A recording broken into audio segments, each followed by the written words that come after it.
नमस्कार. आज वैशाख कृष्ण अमावस्या, श्री शनैश्वर जयंती.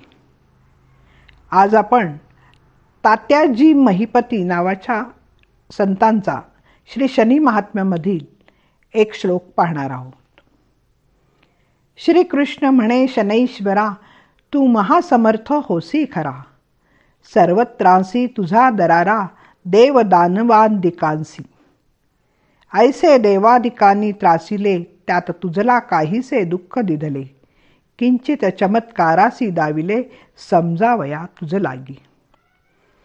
शनी म्हटले की प्रापंचिक माणसाच्या छातीत धडकी भरते, परंतु शनी हा ग्रह संमिश्र फळ देणार आहे. शनी हा सूर्याप्रमाणेच आहे. तो अतिशय सुंदर असून गुणकर्मावरून त्याला शनिदेव हे नाव पडले आहे. जातकशास्त्रात शनीचे जे वर्णन आहे त्याप्रमाणे हा सूर्याच्या छायेपासून झाला आहे. रेवती नक्षत्रात सूर्यास्ताच्या वेळी वैशाखी अमावस्येला झाला. यम व यमुना ही त्याची भावंडे. पण सूर्याने छायेला उपेक्षेने वागवले. ते सहन न होऊन त्याने सूर्याशी वैर केले व त्याच्याशी युद्ध करून त्याचा पराभव केला.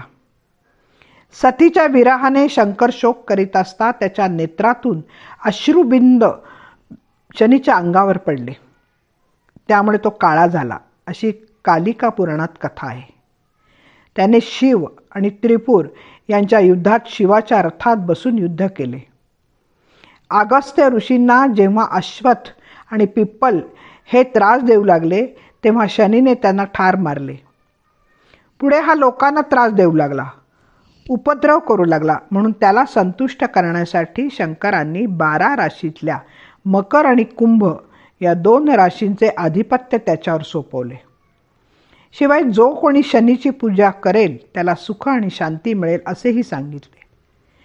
कित्येक जण शनी हा पापग्रह समजतात, पण प्रत्येकाच्या कर्माचे फळ त्याला मिळत असते. त्याप्रमाणे शनी आपले कर्तव्य बजावतो. म्हणूनच कदाचित सद्गुरू श्री गोंदवलेकर महाराजांनी त्याला देवांचा फौजदार असे म्हटले असावे.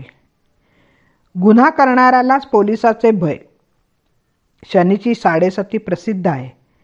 काहींच्या मते साडेसती फार वाईट असते असे नाही, ती शुभ फळही देते. कारण तो ज्याच्यावर कृपा करतो, म्हणजे ज्याच्या पत्रिकेत शुभस्थानी असतो, त्या माणसाला यश, समृद्धी आणि सुख लाभते. उच्च राशीत स्वगृहात व मित्र राशीत शुभग्रहांनी युक्त असल्यास शनी चांगली फळे देतो. नीच राशीत शत्रुगृही असेल तर अशुभ फळ देतो. मराठीत शनी महात्म्य या नावाच्या ओवीबद्ध रचनेत शनीचा प्रताप वर्णिला आहे. उज्जैनीचा राजा विक्रम पंडिताच्या सभेत श्रेष्ठ ग्रह कोणता असा प्रश्न विचारतो. पंडितांनी शनी म्हटल्यावर ते उत्तर विक्रमाला पसंत न पडून त्याने शनीची निंदा केली. ती शनीने ऐकली आणि त्याला अतोनात हालापेष्टा सहन कराव्या लागल्या. अगदी त्याचे हात पाय तोडून तेलाच्या घाण्याला जुंपून त्याचे अगदी धिंडवडे निघाले. त्या स्थितीत त्याला पश्चाताप होऊन शनीची करुणा भाकली. त्याला सर्व वैभव पूर्ववत मिळाले. त्याने शनीला विनंती केली, माझ्याप्रमाणे कोणावरही कोपू नकोस. शनीने ते मान्य केले. तरी पण शनीमुळे भगवान शंकर, राम, सीता, रावण, हरिश्चंद्र, दमयंती, इंद्र, चंद्र आणि श्रीकृष्णावर चोरीचा आळ आला. चोर म्हणून कलंक लागला तेव्हा श्रीकृष्ण शनैश्वरांना म्हणाले, बाबा तू खरोखरच महासमर्थ आहेस, त्यामुळे सर्व लोक तुला टरकून असतात.